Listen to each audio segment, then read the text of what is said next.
Hi, my name is Dan Paulson. I'm an independent researcher, and I've been researching the Bible, Genesis very specifically here, but I've discovered a numbering pattern system in there that exists all through Abrahamic material. 3-7 sound familiar to you? The 3 sevens, they show up a lot, don't they? If you're familiar with the Bible, there's a lot in there. I'm going to talk about it a little bit in this video. I do want to say right up front, I'm going to come up with something and show you something that I can demonstrate you've never heard or seen before. This has nothing to do with gematria or all of that. You know, you go to the internet and search numbers or something, and it'll say, oh, number 3 means divinity and number 7 means the glory of God and all that. And you're like, where do you get that stuff from? It's just people writing that down going, well, I like the sounds of that. So that's not what it means. This is nothing like that. There are numbers in here that we can count and we can analyze what they're doing and we can see a pattern. We don't need anybody to tell us anything. This is not Christianity. It's pattern analysis. What is in the Bible? There's a structure in there. I'm going to show that. Let's take a look at a couple things. Look how prevalent it is. You go to the book of Job, and right off the bat, he's got 7 sons and 3 daughters. There's a 7-3 there. We can go to any book in the Bible pretty much, but if you go to the ones that are what you would have to call the called hero ones, Joshua is one where somebody's being told to go in and take over things and go clean stuff up. Joshua fits that criteria. When we get down to Jericho, that's what he's to do. But look what we run into here. And 7 priests shall bear before the ark 7 trumpets of ram's horns, and the 7th day you shall surround the city 7 times. And then we get, let the 7 priests bear 7 trumpets. Down again here again, that the 7 priests bearing the 7 trumpets. Again, the 7 priests bearing the 7 trumpets on the 7th day, in the same manner 7 times, and going around the city 7 times again. And it came to pass at the 7th time. So we just see that going on and on. If I went to search 3 in here, we would find that, well, that appears quite a bit too, 12 times here. For within 3 days you shall pass over the Jordan. There we're going to cross over the crossing. You shall hide yourself away there for 3 days,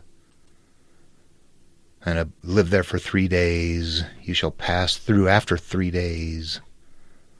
3,000 men, 3,000, about 3. The 3s keep coming up, but again, the thing is how come there are some other numbers? There's a grouping of numbers that are pretty common.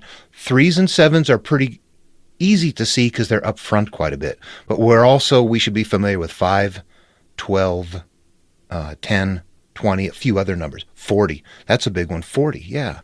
In the book of Ezekiel, which is another story like the last one, 7 is something that is 24 times in there, and 3 is used 22 times.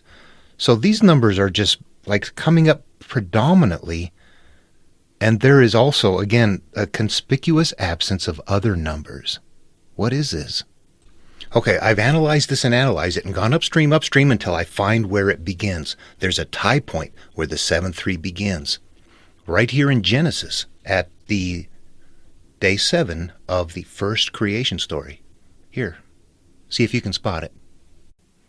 And on the 7th day, God finished the work that he had done, and he rested on the 7th day from all the work that he had done. So God blessed the 7th day and hallowed it, because on it God rested from all the work that he had done in creation. Did you spot it? We're going to look at a few more things. Jonah spent 3 days inside the belly of the whale.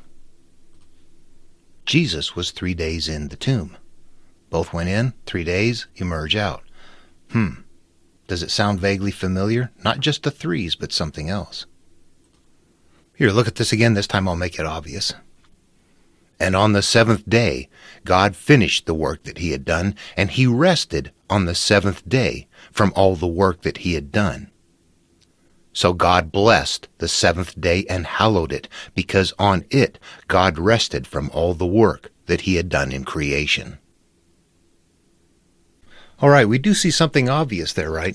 There's a 7 and a 3, or a 7 repeated 3 times. That's a goofy thing. Okay, so what it looks like they're doing, if you keep digging into this, and I'll be honest with you, I have to use the computer to do this. It's very deep, you'll see as I go along. But what we're doing is counting the amount of times particular words or numbers are repeated, and they're repeated exact amount of times that are creating some sort of a background grid system. We can't see it because we don't have it memorized. And even if we had it memorized, we would have to have it very deeply memorized. Do you know that Noah's name is said 40 times? I wouldn't know that unless I used the computer. So here in the story of 7 pointing to 40, we've got something going on, plus Noah's name is said 40 times, and there's other things that are going on like that constantly, repeatedly. And but it takes the computer to see that. But what they're doing then, if you think about it, is that there's a pathway in here, and it's like a puzzle. It's a mental puzzle. There's a pathway that is taken that a person has to exercise in their mind. And it's hidden in verbiage and numbering system that is really, really old. But it is something that would allow an individual to turn inward.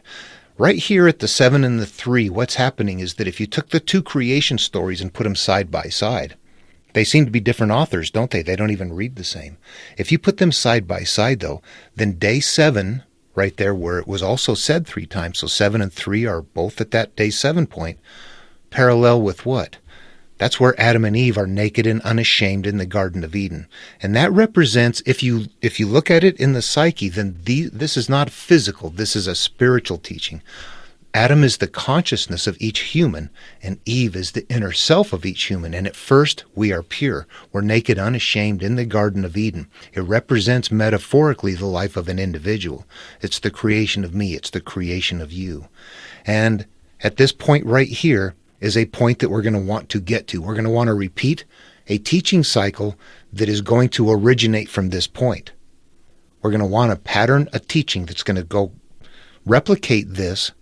Only we want to have it in numbers in such a way that if somebody knows it well enough, you can tell whether it's good or bad. I'm going to say right up front, one of the numbers that's good is 7. What would be bad is day 8. That's first sin.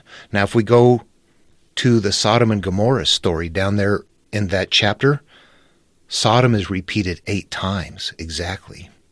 So we know that Sodom is bad. That's what I'm talking about as far as the numbering and the grid system. They're not only going to be they're going to be following a pattern.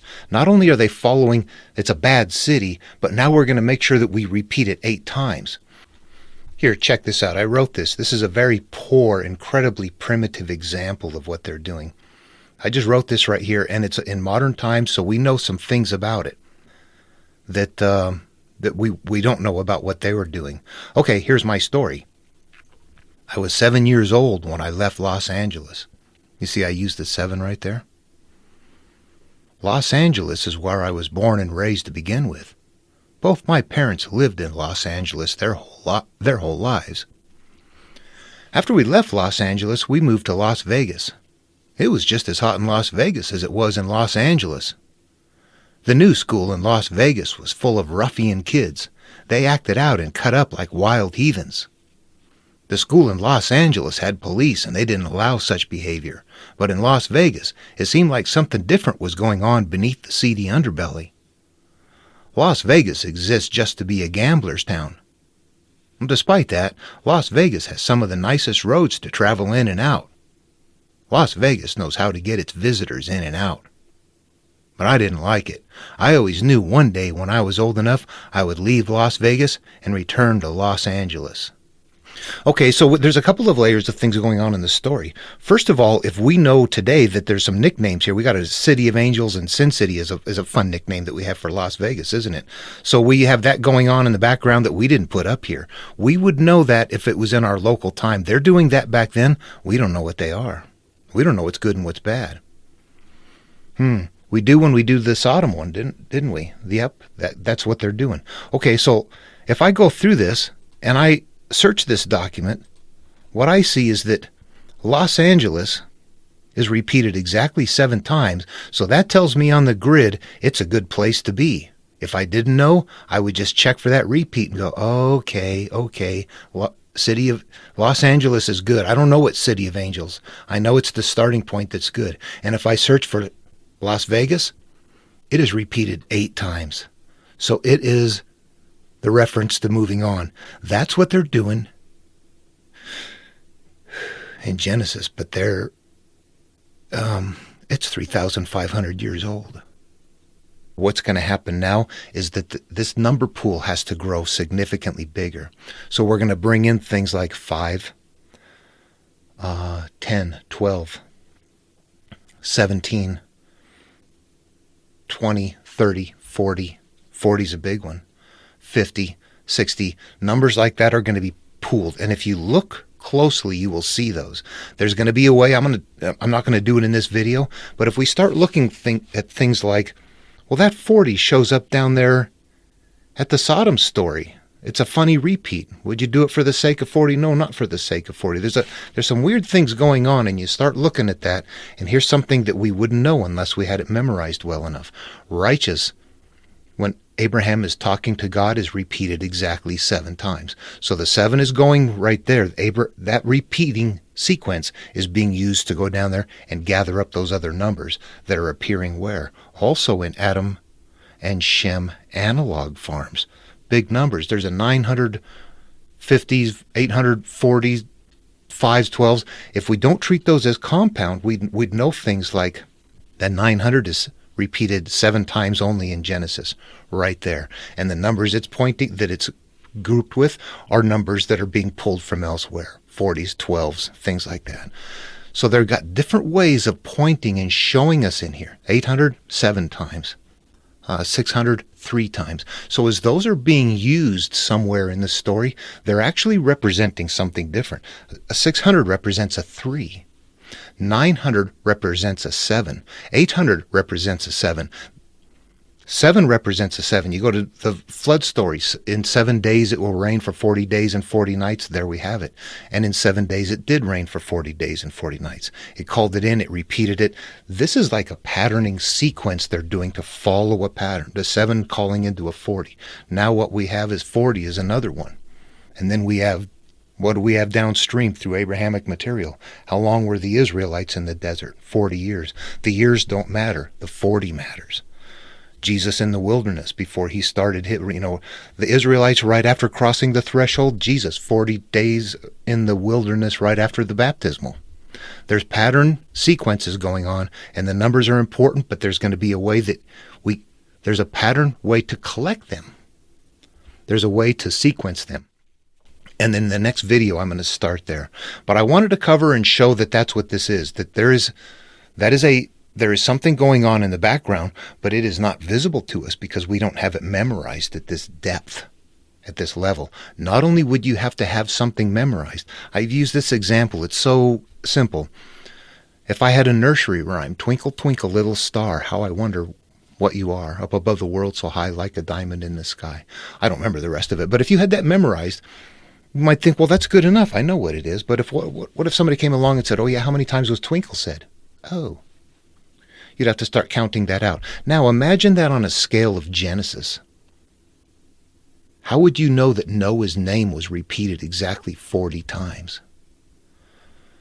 And that 17 is one of the numbers grabbed in that flood, and that Sarai's name is repeated exactly 17 times. We'll get into the numbering patterns. We would not know those. We wouldn't. This is an accidental discovery, but it's visible through the computer. So, hope it's interesting. Hope you're looking forward to it. I am. It gets really big. Honestly, if it was easy to see, we'd have had this figured out. I'm only able to do this because of using the computer. And you're only able to see it when I show you, if you look at the screen when I do it, to go, oh yeah, he's got Genesis up on the computer there and he's searching how many times this name appears. That's what we have to do. They didn't have to. They had them memorized in a really deep way. And they lived through them. We don't. So this is almost lost, isn't it? All right. Hope you're interested in the next video. Comments, questions, feel free to leave them below. And I'll see you as I put that one together. Take care. And on the 7th day, God finished the work that he had done, and he rested on the 7th day from all the work that he had done.